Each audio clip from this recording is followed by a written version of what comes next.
work for it, ride for it. I'ma organize for it, stay up in the night and in the morning. I'ma rise for it, heart for it, mind for it, ears for it, eyes for it. Peace in the place on this earth for me and mine for it. Work for it, ride for it. I'ma organize for it, stay up in the night and in the morning. I'ma rise for it, heart for it, mind for it, ears for it, eyes for it. Peace in the place on this earth for me and mine for it. All right, hey, peace. Thanks for tuning in to the Money, Power, Land, Solidarity podcast. I am super excited today to be joined by two special guests from the Minnesota Council of Nonprofit Workers Union. Thank you so much for joining us. We got Amber and Ileana. We really appreciate you coming onto the show. Excited to be here. Yeah, I'm super excited to be here. Hell yeah. Could you just maybe introduce yourselves to our listeners and say what your role is at the Minnesota Council of Nonprofits? Yeah, okay. I'm Ileana Mejia, and I use she, her pronouns, and I am the public policy advocate at Minnesota Council of Nonprofits. And hey, I'm Amber Davis. I use they, them pronouns, and my title at MCN is Nonprofit Services Assistant. But that's like a cool way to just say that I connect nonprofits to resources. So that's like, it's cool. Okay. So for the uninitiated, what is the Minnesota Council of Nonprofits? What do you think, Ileana? You want to take it? Should I take it? I mean, This is like when my mom asked me, like, Jakey, what do you do? What's your job? Like, you go to the, yeah. So what is the Minnesota Council of Nonprofits? yeah, well, I mean, we are a organization that focuses on the nonprofit sector, of making sure we're supporting the nonprofit sector. We do everything from membership services to where Amber is connecting nonprofits to resources. We are hosting over 200 events a year that range anywhere from grant making to fundraising. To HR practices, to equity and justice, to policy.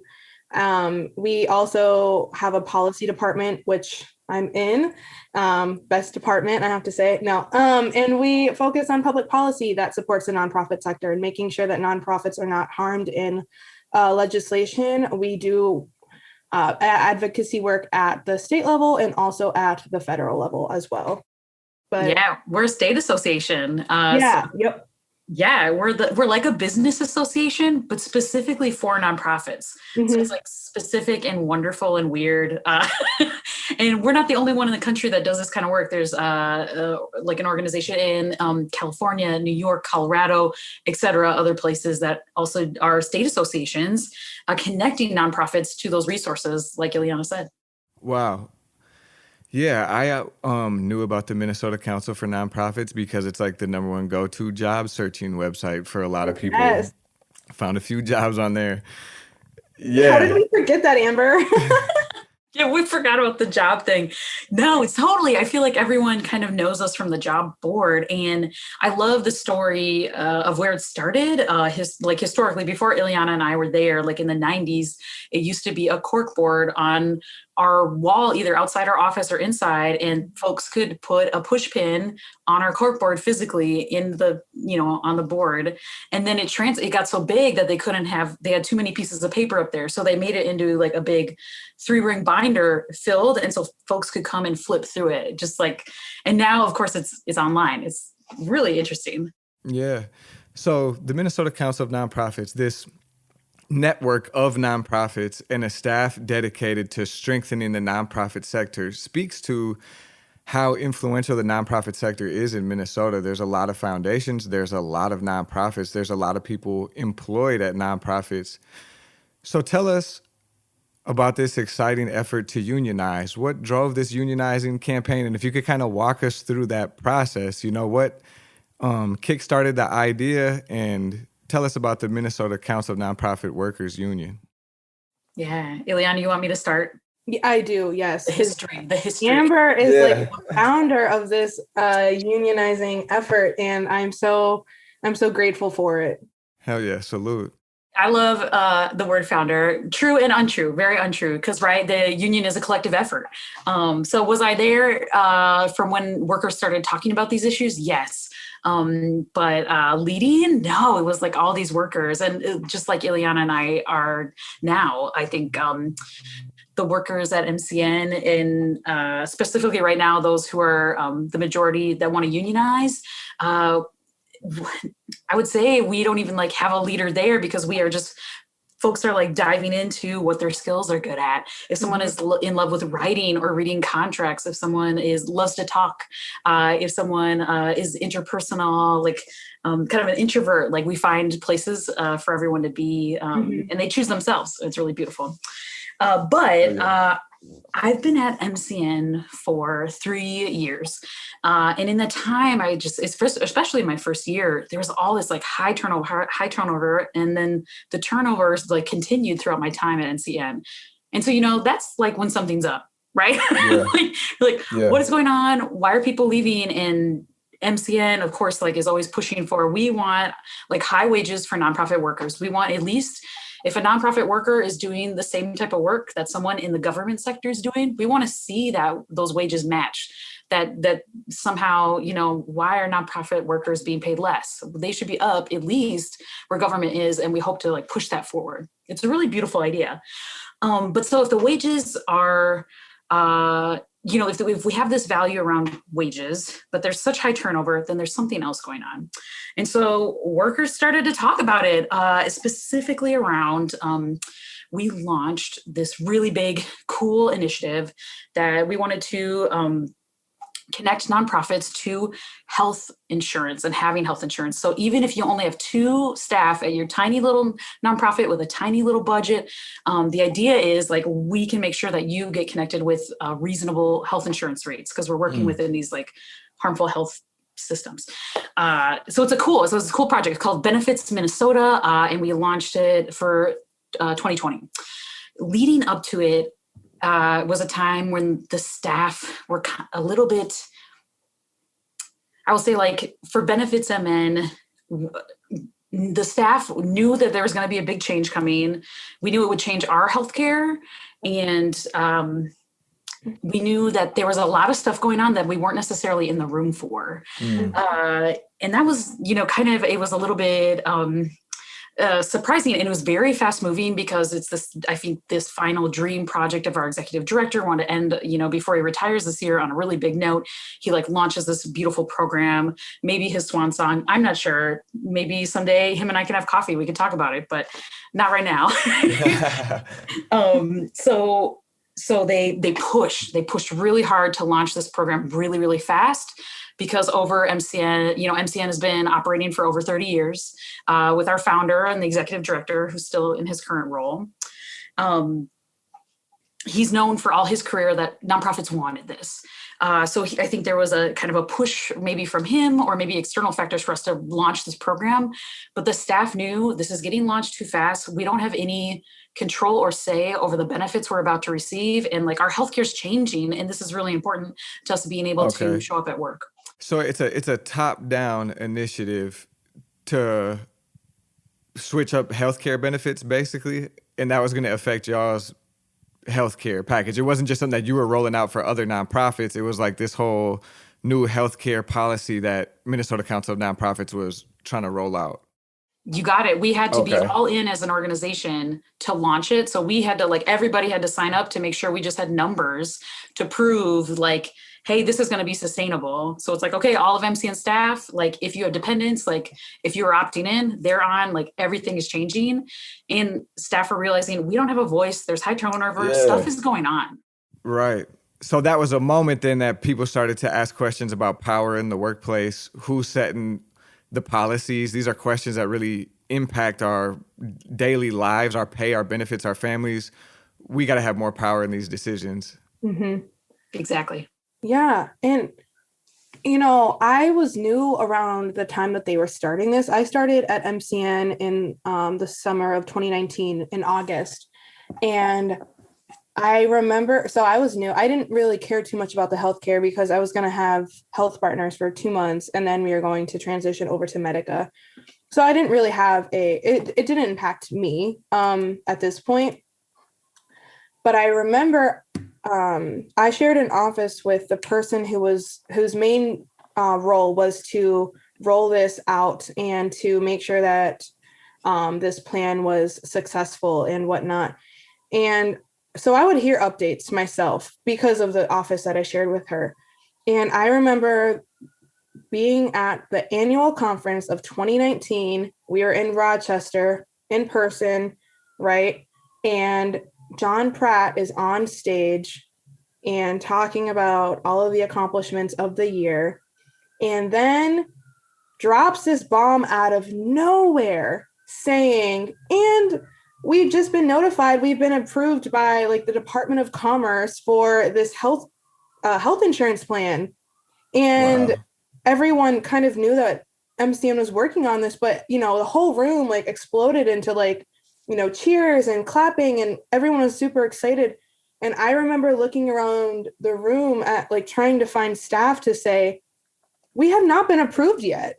Like, and I remember everyone that day was just pissed because the lack of transparency between the leadership and staff, and also the fact that he decided to announce this to everyone else in the room before he announced this to his workers, even if it was true. And I didn't understand it then, how big of a deal it was. But looking back, I'm like, why would you have done that? Like, that is just so disrespectful to your workers, to people that are, spending 40 hours a week at your organization. And I mean, looking back, I can't believe it, And so I think that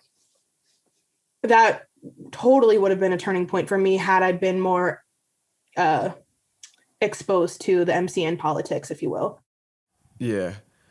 It reminds me, I full disclosure, I think I've said this on the podcast, was involved in a unionizing effort at my workplace. I no longer work there, but at Hope Community in South Minneapolis, we organized a union.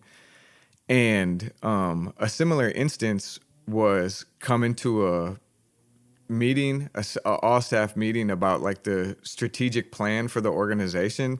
And it was already filled out. You know what I'm saying? There was like very little room left for us to comment. And there had been like consultants hired to execute this plan. And I think that was like one of many moments where it just kind of laid bare that this is like a really hierarchical structure. That's how nonprofits work. It's like he didn't even think of y'all as workers that you would have any say in that. It's like there's a small circle of the people who've been getting the grants forever will decide and you'll like it, And then it's like marketed more towards the funders and the grant makers and the contributors than it is to like the actual people on the ground.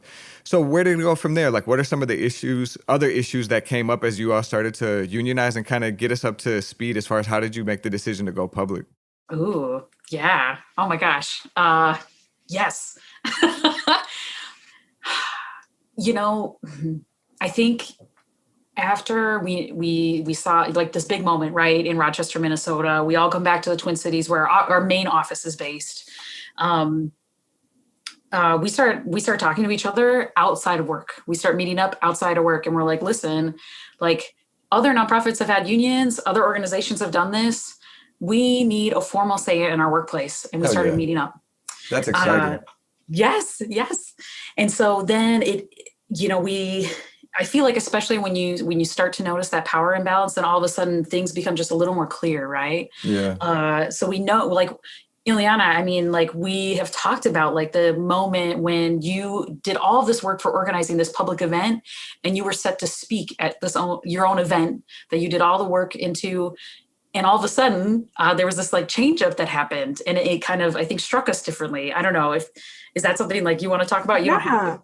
Yeah. I mean, we do a lot of events with public officials, and it's exciting. And we usually do it in partnership with a few other nonprofits. And because we were virtual in 2020, it was much easier to do these events because the public officials could be in DC or at their home and not have to travel to the physical location.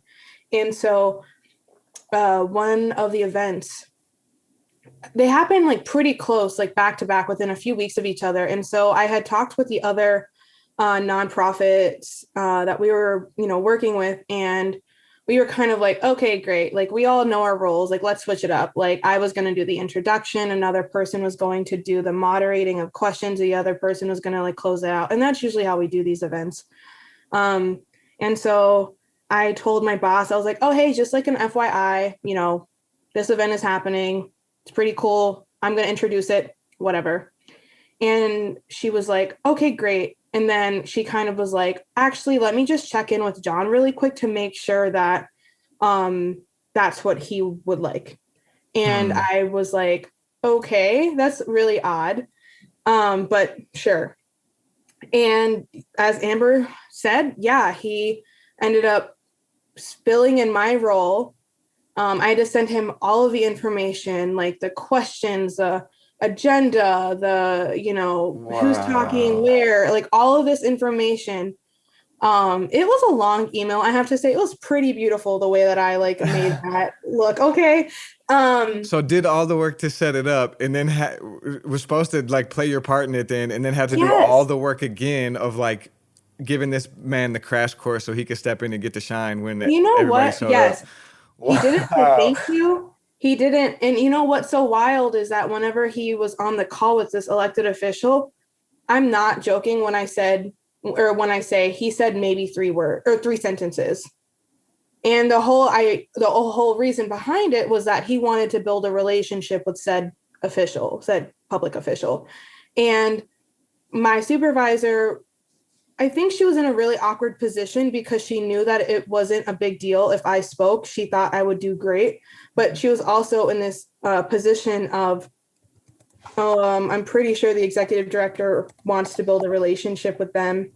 And I asked her, I said, why can't I speak? And she was like, well, it might have to do with titles, you know? Yeah. And she was like, I'm not sure, but that's what I'm thinking. And I was like, well, that's not cool. I'm a young woman of color in my policy career, you know, and that's really cool because I should be getting these opportunities to blossom in this, you know, career that I'm starting with this organization, and it wasn't taking into account. But what's so funny is that about, I don't know, 3 or 4 weeks later, I was able to testify at the House Select Committee on Racial Justice and represent MCN to talk about our racial equity work. So it's okay when the woman of color is talking about racial equity in front of the legislature to represent an organization, but it's not okay for this woman of color policy worker to then introduce an elected official and say 3 sentences. Right. So for me, it became very like, well, I see my place. I see the power dynamics. I see that you're not actually interested in helping my career take off. And that's to the executive director, 100%. Right. And it was just, it hurt. And I don't know if he knows that, but it definitely hurt. I'm sure it did. And that's a pattern I've seen across the industry. And another way to describe that is exploitation. Not only is it like you said, not properly developing you and giving you opportunity, but you're the person with the expertise. You're the person doing the work, you know? And so often the people doing the work, I just looked up quick the Minnesota Council of Nonprofit 990 form. And at least last year, 2 years ago, John Pratt made $150,000 a year with $7,000 in bonuses. So I bet you that's a lot more than you make. You know what I'm saying? For you having to be the one that writes the email, sends it back to him, and sets him up to be in that position. It's really it's frustrating, right? Because a lot of times nonprofit employees are in positions where we can do the labor, but then we're not going to be recognized. It's going to be the executive director.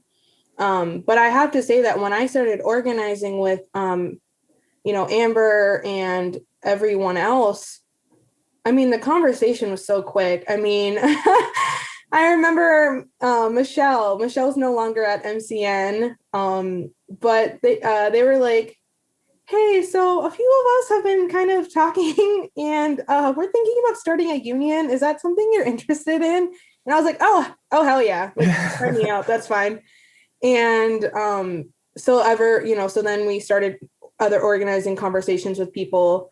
getting them on board. I have to say that was probably the hardest part of this, because you're having to build relationships with coworkers, but also having an ask in mind.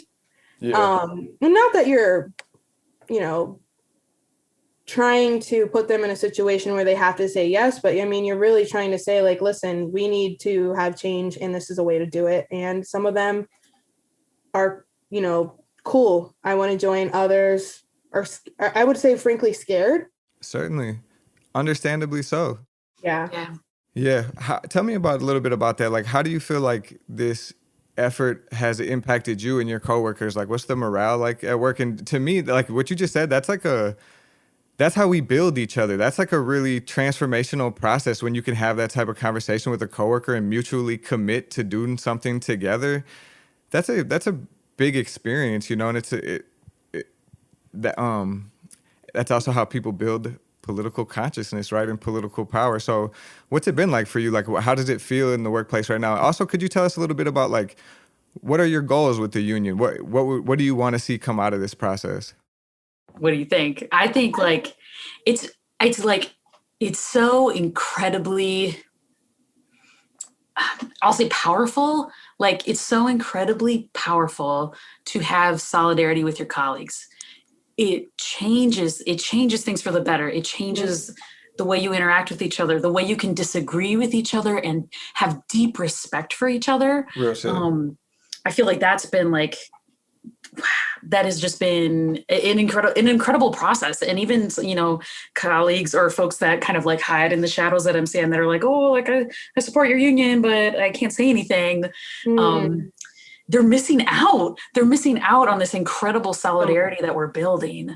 I don't know. Ileana, how are you feeling? Yeah, all of that. And I would say, we went public on Tuesday, March 9th, and 2021, but and I would have to say that the few days following that was so awkward and uncomfortable with other colleagues that were not in the union, because it was almost as if we told them we were like suing them and taking all of their money or something. It felt like the management you're talking about. What do you say? The management? Everyone, I would say everyone with the exception of the people in the organizing group, maybe, like, it felt like we were doing something bad. Like we were being divisive, and that we shouldn't be doing this because we make great, pay and we have good benefits. Right. And it was hard because it's when you can't talk about the union with your coworkers because they're being told not to discuss it with you. It's really challenging, because then that's your relationship potentially with that coworker that's down the drain. And, I hope that doesn't happen, but it's been challenging, I have to say. I think now that we're in a new week, it hasn't been as intense, but you can just still tell there's like some tension in the air, even virtually. Certainly. It's a challenge to power. Every situation, most situations I've been close to or known about in any workplace where there's a unionizing effort, it can become very contentious. When salute to you all for, forcing the issue. The issue has to be forced sometimes. And it's like, absolutely. Amber, do you want to talk about the goals, like what we hope to get out of this? Because you are just... Well, sometimes. So totally kind of what Ileana was saying, there's this idea that's been kind of from top down, this hierarchical structure. Our executive director is very conflict avoidant. And so then it makes the whole culture of the organization conflict avoidant. So when we step up and say, hey, we're unionizing, the culture is to avoid, to dismiss, to ignore, to be quiet, to go on mute, turn off your camera. Like we want to change culture. So one of the goals is like to change culture, which I know is like big. And I think something that nonprofits like talk about all the time, but like it's loaded in a way. It's so real though. It's like, I was thinking, preparing for the interview, And I think it's important to point that part out as far as you're saying changing culture. And that's not just in the workplace, but that's actual social change. You know, like people will often admit like electoral politics is not the only way. Another major way, perhaps the major way, is organizing where we work. We all have to work. That's where we spend the majority of our time. And a lot of the power dynamics of our society in general, the hierarchies show up in the workplace, and workers coming together in your union is the way we can confront those cultures and change things directly. It's a arduous, intense process, but it can be profoundly impactful, you know?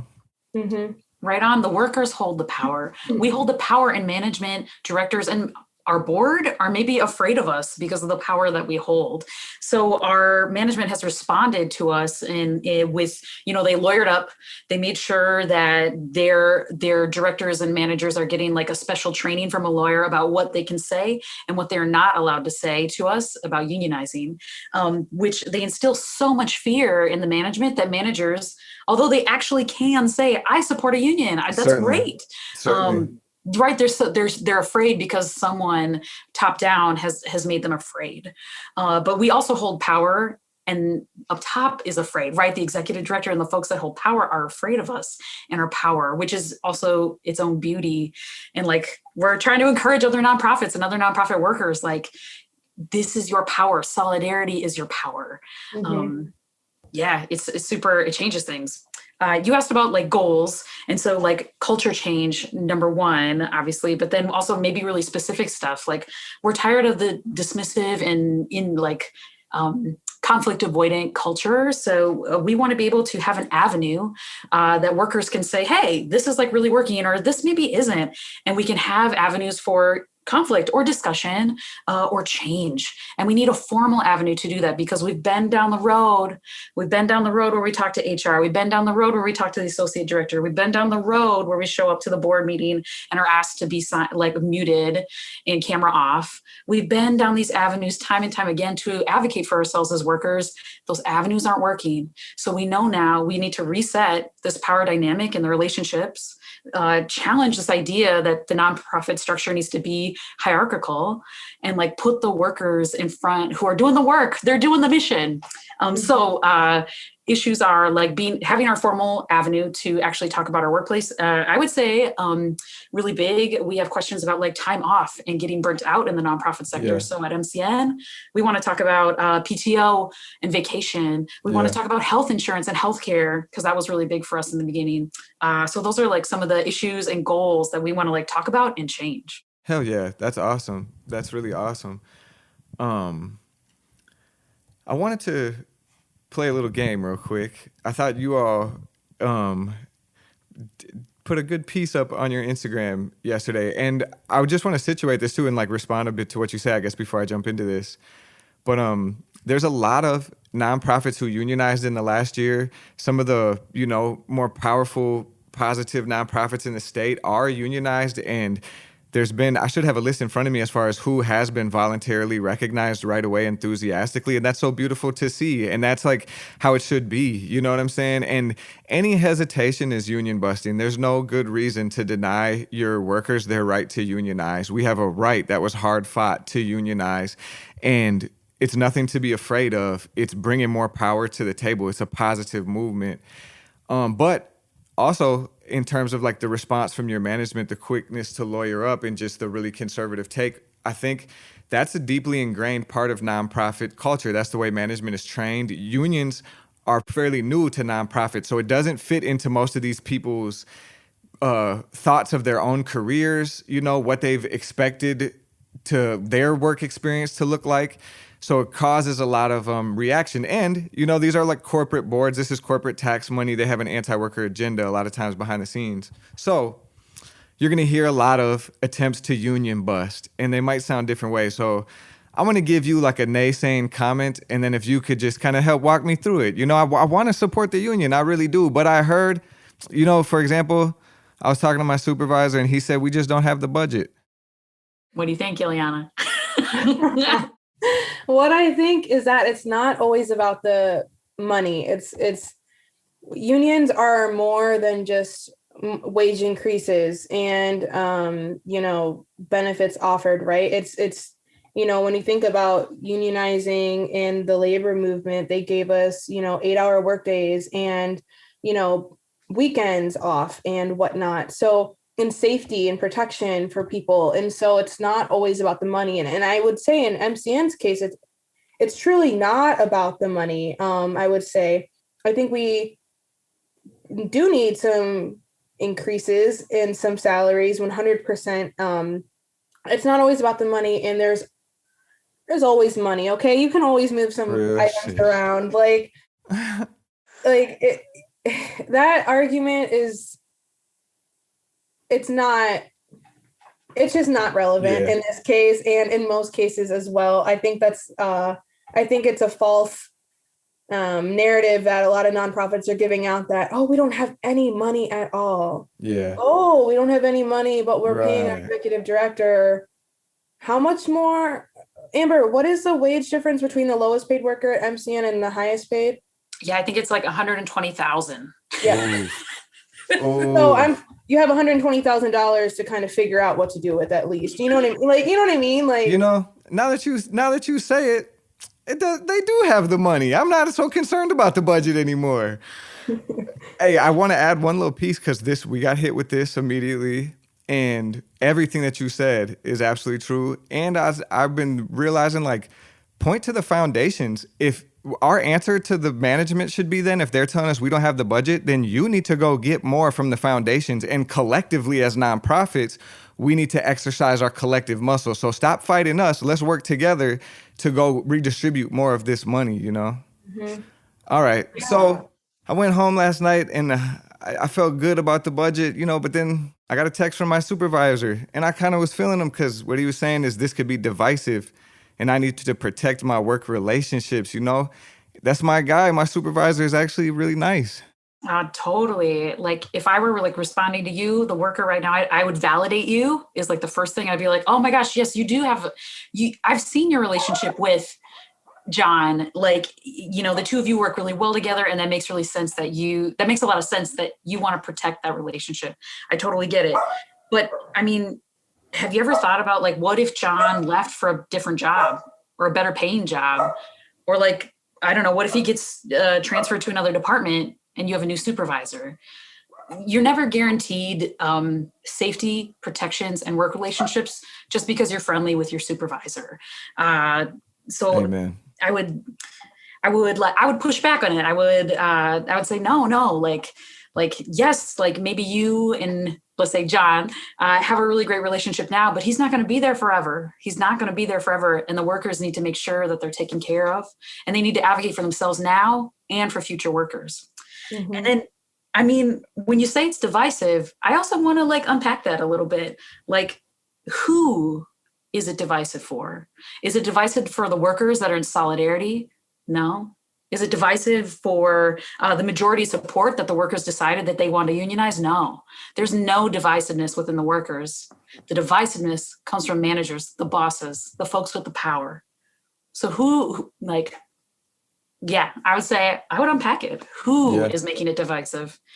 I think whoever doesn't want to voluntarily recognize you is making it divisive. Now that you say it, I'm kind of thinking, John's cool and everything, but then, like, why would he want me to not have a union if he was so nice? You know what I'm saying?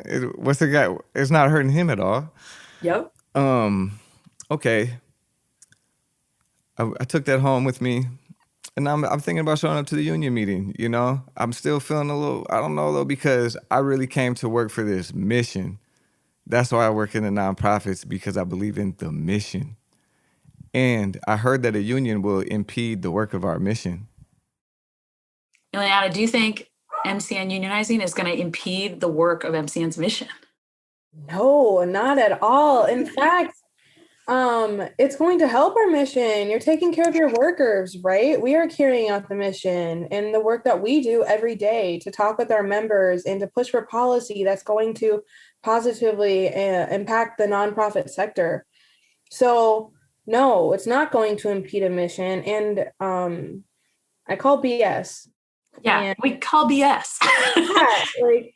The mission is like collective power and democracy and shared growth. I'm like, your mission is supposed to be the union. What do you mean? Literally. But like, let's also talk about, a lot of nonprofits that are now like, oh my gosh, DEI stuff is so important. Like diversity, equity, inclusion. Oh my gosh, right? At MCN, we are, I say a little past that. We don't say DEI, we say equity and justice. And so we have a strategic plan that the board passed in 2020, I believe, or 2019. It's our strategic priorities, and it's on equity and justice. And I don't know, I'm kind of thinking that a nonprofit unionized workplace is equity and justice. I mean, especially whenever you think about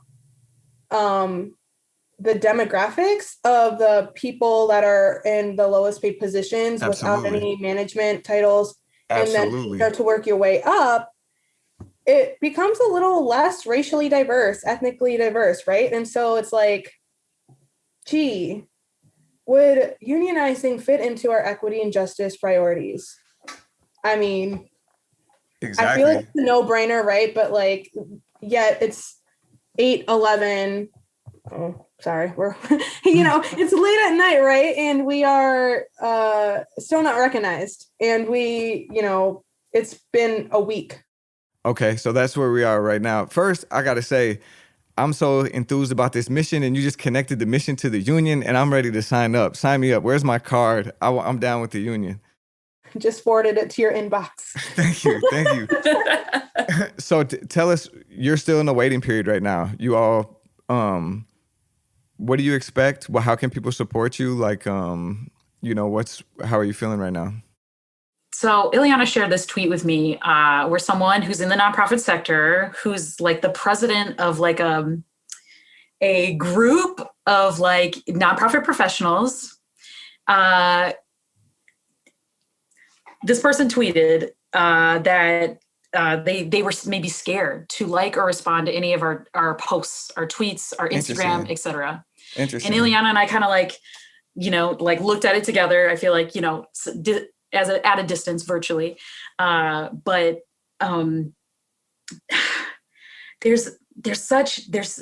so how do folks support? I know is your question. I kind of feel like Harvey Milk right now. Like I want to be like, everyone come out, everyone come out. Like you have to use your voice. You have to, if you want to like that tweet, you like the tweet, you retweet, you tell our board, our executive director that this is so important for the nonprofit sector. Your silence means that things are going to stay the status quo. That's how it is. Like you have to speak up. So I just, there's a Harvey Milk is coming out in me right now. It's like, everyone needs to use their voice. Everyone needs to come out. Everyone needs to say, we want to unionize. So yeah. Ileana, what do you think? Yeah, I mean, where we are right now is that, it truly has been about a week since we, marched on the bus. It's been about 4 days or so since we went public. And, we had to present at a board meeting. We had the opportunity, I should say, to present at a board meeting. They graciously gave us 10 minutes to talk about why we want to form a union. And we were kind of like, we're not wanting to form a union. We have formed a union. Like, please recognize that, right? Right. And so we talked to them for about, they were so nice and gave us, a couple minutes extra, which was so nice. Yeah. And we spoke from our hearts, and we were like letting them know why we decided to form the union that's already formed. And then they immediately went into a closed session. And we were assuming to talk about if they were going to recognize us or not. But again, we have not heard anything from them. We sent a follow-up email asking them, hey, like, what's up?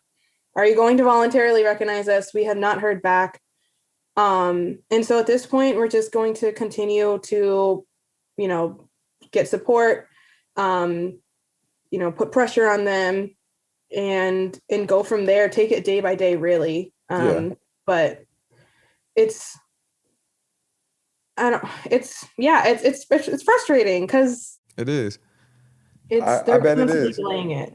Yeah, definitely. And it's like, it could be so easy, just to acknowledge the power that we have and be willing to dialogue. But, it's disrespectful after you realize how much work you actually put in at the organization and how much the organization depends on you, exploits your labor, puts you up there when it's time, when it's useful for them.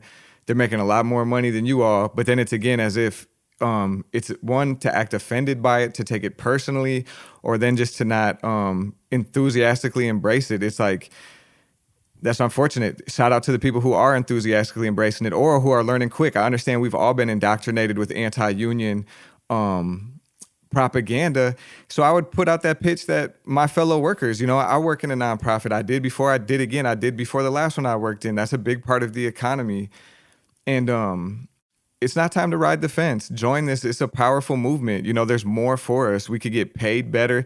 And I wanted to definitely double up on what you said, Ileana, as far as all throughout the industry, like I worked with, there's class dynamics inside of the nonprofits. I've worked at nonprofits where the majority of the labor force is part-time workers who are seasonal workers, but who are grown people who are doing real work in schools, who should be valued like teachers are valued. And everybody should be valued more. This is generally about increasing the quality of life for the whole working class, but it's a lot of Black and brown and immigrant workers in nonprofits who all these big organizations sit on top of. And we talked about the pay disparity at your workplace. That's pretty mild for the nonprofits. The people who are the heads of the foundations, RT Ryback makes $450,000 a year. And you're talking about not only the work, and I think just the orientation is too, then it's like, we're the people who are closest to the rest of the working class. And this is about strengthening the working class as a whole, whether it be the people you serve at your nonprofit or your family. You know what I'm saying? It's like, I like that we got to connect with each other as workers across different industries. It's really exciting what you all are doing. I'm like really wishing y'all the best and hoping everybody listens, pitches in, boost their posts, support them, and boost morale in your own workplace, increase this culture of solidarity with one another. Coming out as a union is a positive thing. Yeah, all of that. And I would just like to add on two things. One, follow us on Twitter and Instagram at MCN Union. It's lit over there, as the kids say these days. And second, I think this process has been extremely difficult, and it's also been very beautiful at the same time, because I am so close with, 5 other coworkers right now. And I have talked to them every single day for the last 2 weeks. And, before that, it was weekly, more than weekly, right? And so, and through all of this, I'm so happy to be closer to my coworkers, not only as coworkers, but as friends and people who care about each other and want the best for each other.